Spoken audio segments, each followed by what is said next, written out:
am David Coverdale from Miss Whitesnake, and you're listening to those two debauched and decadent Dave and Shane. Yeah. Yes. Oh, that's awesome. Oh my God, twice as handsome. Twice as fucking handsome, DK. Well, All DK. thank right, you. boys.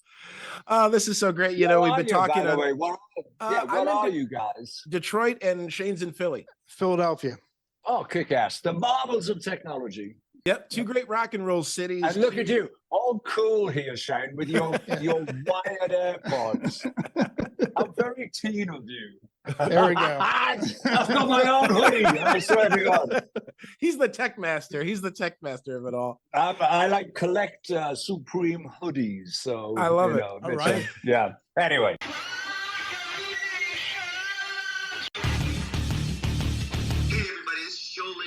Hi, everybody. This is Rob Halford. The Rudy Sergeant. Hi there, this is Steve Hackett. You folks, this is Rick Emmett of Triumph, and we're talking rock with Dave and Shane.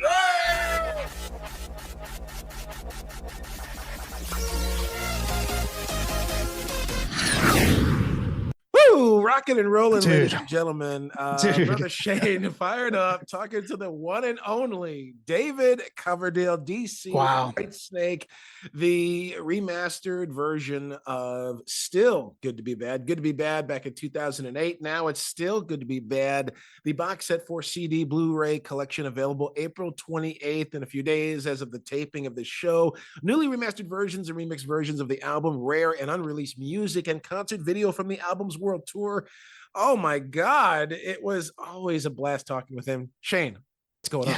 I'm speechless. He's the greatest. He's the best. Yeah. And I got to say too, like he has the enthusiasm of like a 19-year-old still. It's just amazing. He just goes and goes. And it's like, I can't keep up. I know it's hard. And it's like, I mean, the energy, and he was talking about a lot of things, you know, he kind of outlined some of the health stuff that was going on before where he you know, had to kind of take, you know, him and a couple of members of the You band. wouldn't know it. Yeah, you wouldn't have known it. And but he's just firing on all cylinders now. And he's got about 3 to 5 years of projects, future projects going on that he's working on. But this is just I mean, this remix is amazing, and so many stories and some bits of news that he made as well. We got quite a history lesson today, and you're really going to enjoy it. Plus, we got the scoop on you know, making the original record, which was their 10th record with Doug and Reb and a whole bunch of other great artists back in the day.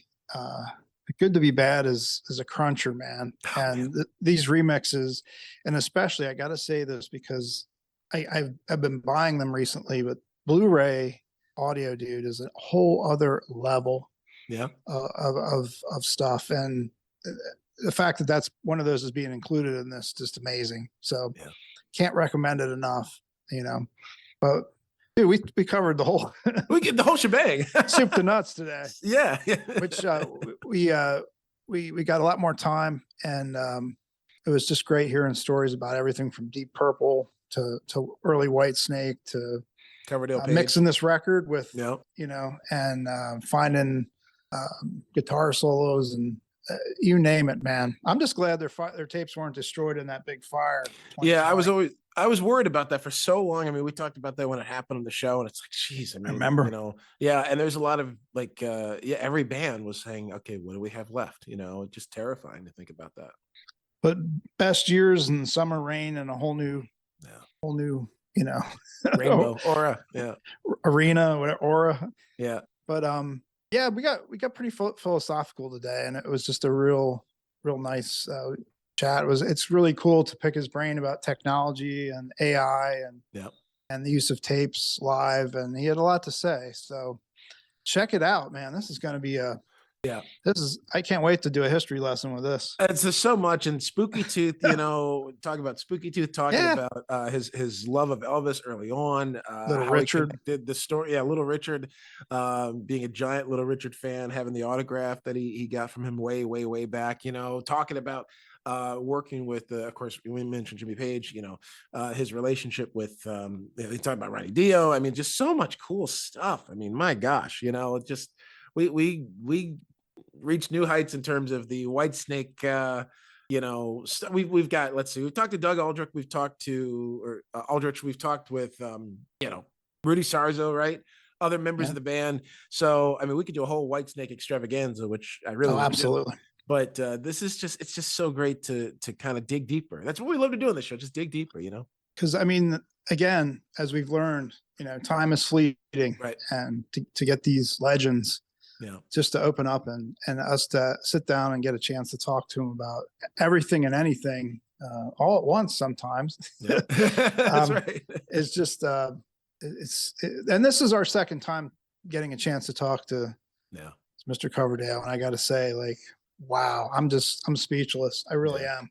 That was a blast. It was so great fun, man. Can't wait to share this with you. I'm so fired up. Yeah, I can see Dave smile right now. He's fired up. That's right. we have to roll the tape, don't we, Dave? Let's roll the tape. This is Still Good to Be Bad. This is so cool. We are so pumped for this release. April 28th is what we're talking about here. Still Good to Be Bad. 4-CD Blu-ray collection available April 28th. Newly remastered and remixed versions of the album Rare and Unreleased Music. Concert video from the album's world tour. Wow. Some of the tracks, I mean, Can You Hear the Wind Blow is probably my favorite. I mean, there's so many on here. David, is this exciting for you to rework these tracks and kind of give them an Oh, my update? God. Bluebirds flying out of every orifice.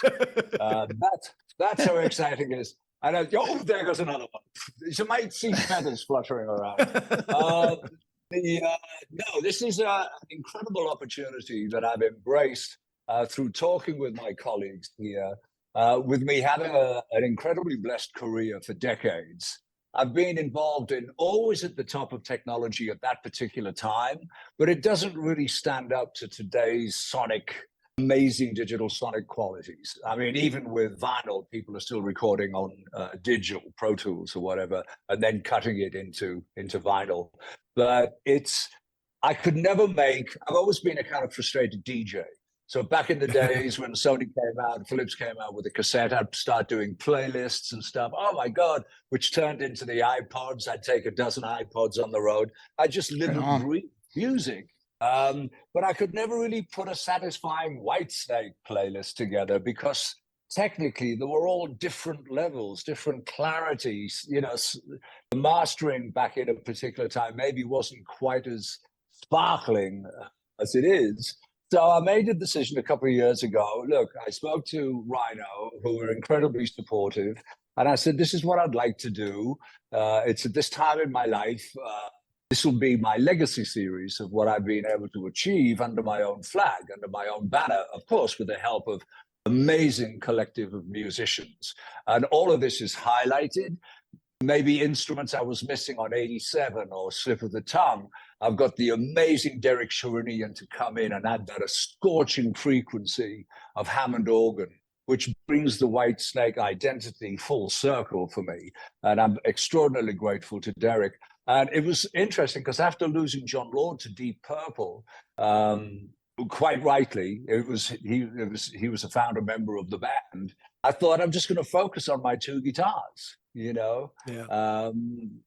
And that's how it went for quite some time until sort of having a moment and going, I'm missing something when we're remixing stuff or going over projects, assembling Unzipped or the rock album or love songs or the blues album. It's like, okay, what are we missing? Fuck it, let's add it. The originals are there. The originals to some people are like papal, don't touch them, whatever they are. Fuck off. The rock and roll songs. I want to touch them all over. I'm going to put a painting on that wall and I'm going to put a new couch over there. And because it's going to be more pleasing for me in my dotage to be able to enjoy this. And the choice is there for you as a fan or a consumer if you want to do it. It's got an awful lot of love put into it. And it's a lovely voyage of discovery, just remembering how amazing working with Doug Aldrich when we did actually decide to make an album, which was this 15 years ago, because at that time, people were saying you have to tour every year. And I've never done that. I'd only toured every 3 or 4 years. So my older songs stayed fresh. But if you're doing it every year, suddenly is this love going, oh my God, if I'm bored, what's my audience feeling like? Right. So I said to Doug, let's sit down and see if our we turned this, our friendly conversation as we have, it was always something to talk about. Let's see if we can convert that into a musical collaboration, and found out that we could write incredibly well together. It was a marriage made in heaven, a creative marriage made in heaven, without a doubt. And we wrote two of my favorite Whitesnake albums, without a question. Well, just going back in time, David, what was it like when you guys got together on this record? Because this was your first record in over a decade as Whitesnake. I mean, what was that? What was the general feeling like? Was it just like riding a bike or? No, not at all. But I always write, Shane. I'm always doing something. I ascribe to the Indian philosophy of communing with your instrument before you take on the affairs of the day. With me, it's meditation and just strumming a few chords. And my muse, who's incredibly active 24/7, will suddenly give me a chord sequence and I'll go, you son of a bitch. Okay, here's another song. And I never sit down consciously to write a love song, but I think it's my destiny that it's just synonymous with me. I don't even fight it anymore. Apparently, I'm here to write love songs for you lot, But working with Doug, I introduced Doug to meditation. And I maintained throughout, Shane, the feeling if this isn't working, I'm just going to stop it. Because I didn't feel I had anything to prove. But I love the idea of being relevant, not just trading in former glories. So, Doug, through a friend of his, was familiar with the early Whitesnake, which a lot of my American colleagues weren't. They were familiar with Whitesnake from Slide It In, whereas there was another 6 albums before that that never really crossed the water, other than for the cognoscenti collecting imports. But Doug was well versed in that, so I didn't have to say, no, that sounds a bit Night Ranger. Oh, no, that sounds a bit Winger. Which I went through initially with Reb and Joel when we sat down to work together. But with Doug, he knew there were certain elements wouldn't fly with me. Just, nonsense headbanging rock and roll. It's just, I had all that with Deep Purple. And that felt like an ever diminishing circle creating music at that time. But this was really fresh. Harnessing a blues love, a riff love. Doug's a really extraordinarily electrifying guitarist. Listening to Still Good to Be Bad is just a reminder of how extraordinary, fiery he was, and passionate, melodic. And we really worked. I think we structured most of this album before we brought in Uriah and Chris Frazier. So we had really pristine demos to present to the guys to fill in the colors. Like we gave them basically the paint, the drawing, the frame, and then come on, let's put your colors in here and see how that goes. And it's a beautiful, beautiful band record, I think. Is it, we talked to Doug maybe a few months ago, and he described you as his big brother, that there's just a kinship there. And he didn't describe me as his lover. Let's go back and play the tape. Send a text to Doug Aldrich, right? Breaking news. Yeah, right. The secret is out. I lost my virginity. Yeah. we'll replay the tape. That's why I sing so high. That's right. That's how you do it. It's not the kick in the nether regions like that. Was it the Bee Gees or something? Some parody. Oh, I don't know. God. Well, he is good looking, but I would always be there for David. If he ever needed something from me, he's my big bro. We spent a lot of time in the trenches, i.e. the studio and like writing songs and just trying to brainstorm, what would be the best thing for Whitesnake. We definitely had a beautiful, I'm an only child, so my brothers and sisters are extended members of my family in the band, and the musicians and the crew I work with. But Doug and I really developed a beautiful friendship. And I think we had 10 of the most creative years. I've been really lucky writing with Adrian Vandenberg, who's a super, musician, writer. Once again, very familiar. It's always works best for me when somebody's familiar with my catalog, rather than me saying, that's too...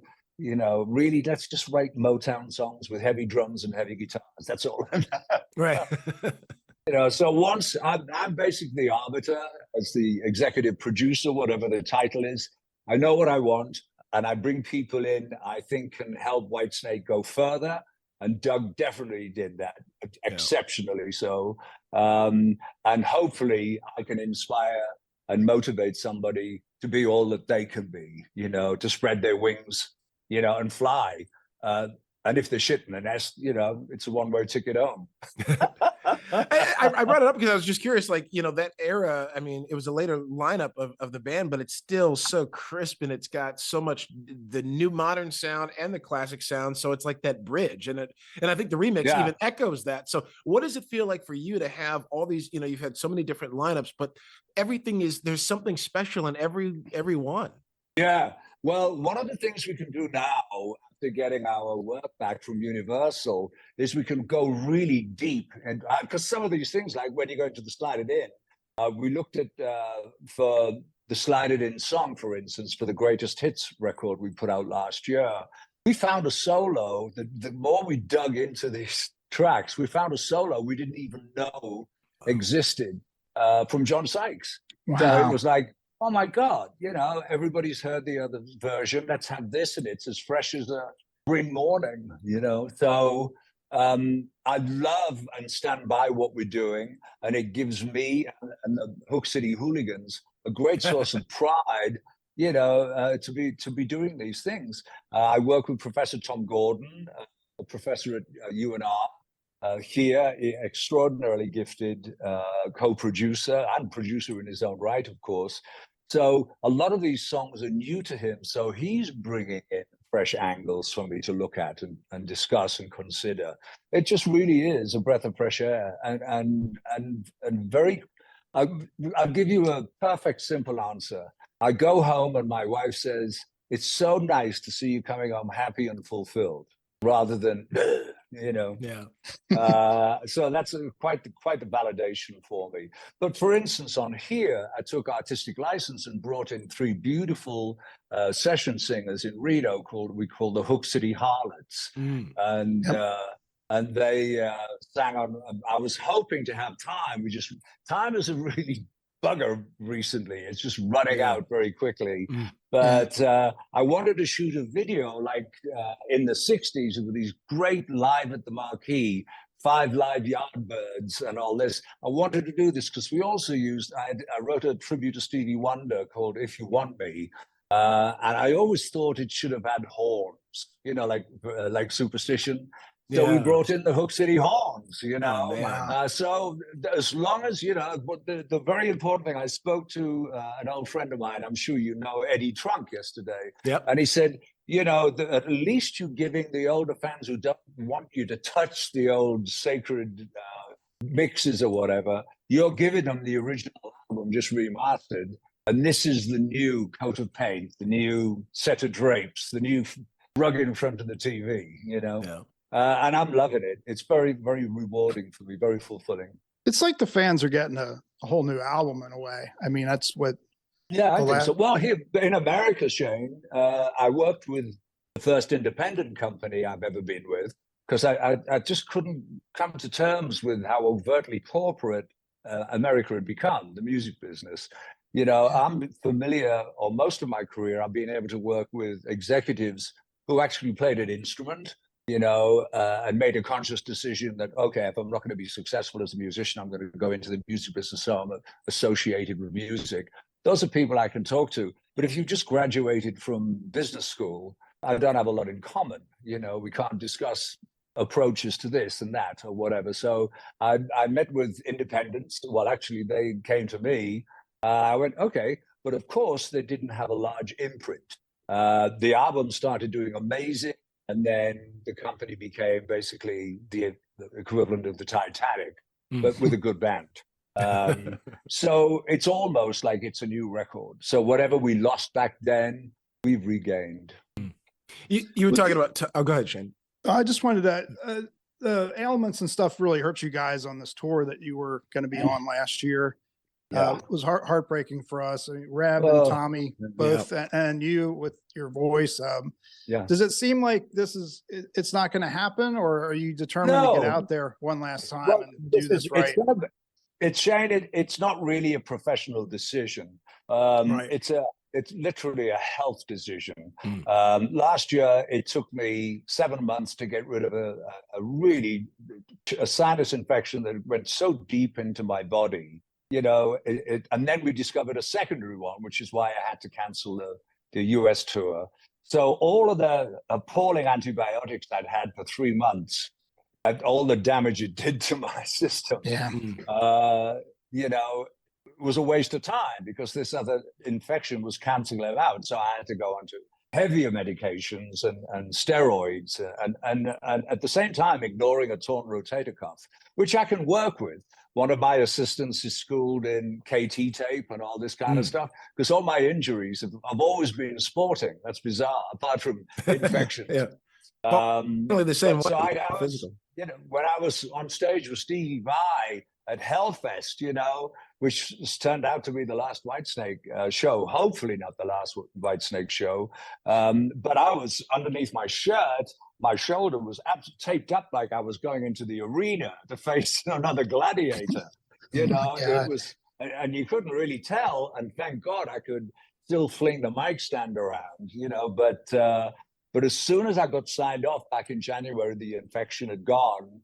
I realized then we had to sort out the shoulder, because that had been of secondary importance to me, minor, compared to this, am I ever going to be able to sing again? That's a big deal, something you wake up and almost take for granted. But yeah, so I'm getting a lot of approaches, Vegas residencies. I'm not quite sure about that. I feel I owe Japan. I feel I owe the US. I feel I owe South America, because I've been pretty successful for 50 years. Yeah. And that's, you can't buy that. It's people have supported you to be in this position. So it was a personal choice. I didn't want to do a video going, ladies and gentlemen, boys and girls, brothers and sisters of the snake. Thank you for 50 years. I'm done. I wanted to be there. I mean, these shows, David, were so emotional. Yeah. Newcastle, I started to sing Is This Love and completely lost it. And the audience, everyone, 12,000 people or something, just took over singing the song for me. It was just remarkably emotional. But, I wanted to retire in 2020. I thought the appropriate age for the singer of Whitesnake to step down was 69. But of course, that beast, bloody COVID came in, so the stuff there, I don't want to say, you remember Sean Connery when he was asked all the time, will you ever be James Bond again? And he said, never say never. We have 3 to 5 years of projects here at my studio. So I'm certainly not finished with music, but my health will dictate whether I can take on, because it's incredibly physically demanding for me. I don't want to do a half-assed standing there stuff. I love, telling my stories and moving and working. These guys, man, we had brought in Dino Jelusic on keys and vocals from Croatia, extraordinary. The electrifying Tanya O'Callaghan, Irish beauty, Irish ambassador, with a show coming called Highway to Health. Keep your eyes and ears open, boys and girl, on YouTube. Very cool. She's working with my old mate Bruce Dickinson right now. Reb's doing Winger. McKaylee's got his own band and does music lessons. Joel's out with a friend called Brandon Gibbs doing Simon and Garfunkel stuff, but I saw some video and Joel is playing just beautifully, extraordinarily fluid musician. So everybody's busy, nobody's bugging me, to do stuff. And you're on my social media, Dave, so there's nobody screaming and shouting at me. Everybody's been respectful. It's been really challenging, to and continue to work. Throughout that infection, I was in the studio catching up on stuff that I wouldn't have been able to do on the road, which was this, including the one you've got in front of you. Yeah.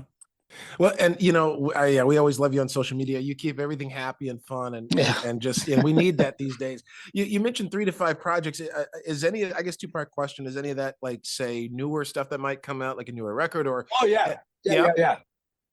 Coverdale page. We've got well, no, Shane, I've got to tell you, the last time I was doing interviews, I think it was around before COVID. COVID just changed a lot of the dynamic for everybody, not just Coverdale Page, but that insanity that overwhelmed all of us.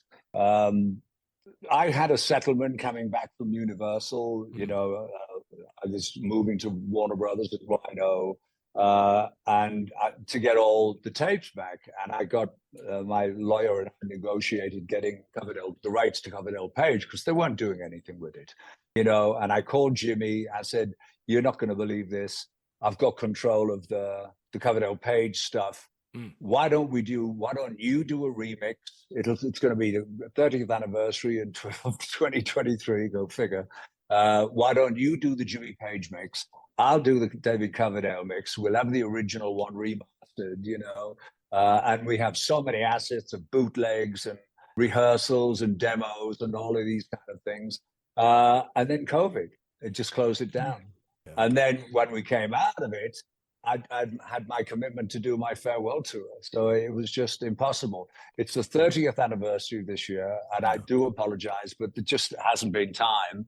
And now I've got a full dance card with the projects that I'm involved with Rhino and Roundhill.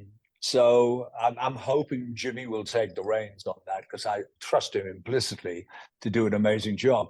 And hope he might have time. I hope he could do it. But we're really, number one, I'm the anniversary kid now for being in the business.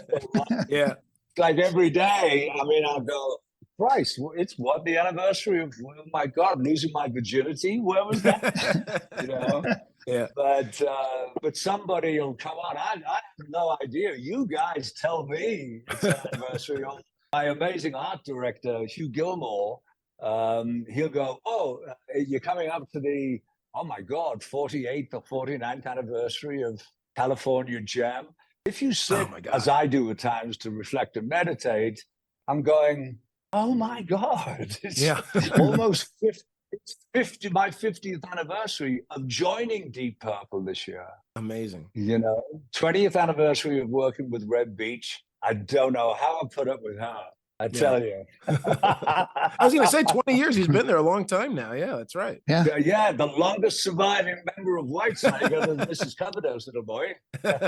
Tommy's their third stint, right? Tommy's third stint in the band as well, I think. Oh, man, Tommy, what a monster. Just a He's beast. Such an inspiration to me. Such an inspiration. This band, and I think really, Tommy said to me, it's the first time I've asked the monitor guy to turn the bass up in my ears, because he was loving, as we all were, what Tanya brought to the party. Wow. And of course, Tanya's the first woman I've invited to be in Whitesnake. God, it just never even occurred. Nobody ever came forward or whatever. So, but I played headline of Festival M3 in Maryland, I think it was, Baltimore. That's Baltimore. In 2019, and when we arrived backstage, it's a big 3-day deal. The promoter had TVs and stuff showing the action on stage, and I was going, "Oh, who's that? Who's that guy? Man, that's great bass playing."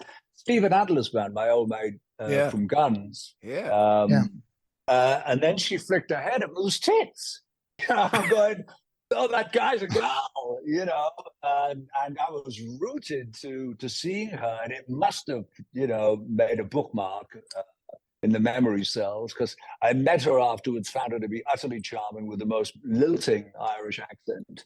And when Michael and I were unable to work together, conflict of schedules, I approached Tanya out of the blue.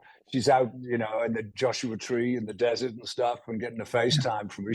She'd been told she was getting a call from some from somebody regarding a job. So she had no idea it was me. She's Oh, going, fucking hell, in the most beautiful. And I go, amazing. once we get past it, thank God she didn't faint on the gravel, you know. But it was great. But she brought an amazing performance. Red Beach said, "Oh my God, she's giving me a groove," you know. And everybody, it's Tanya said it's her favorite band of brothers, like a family.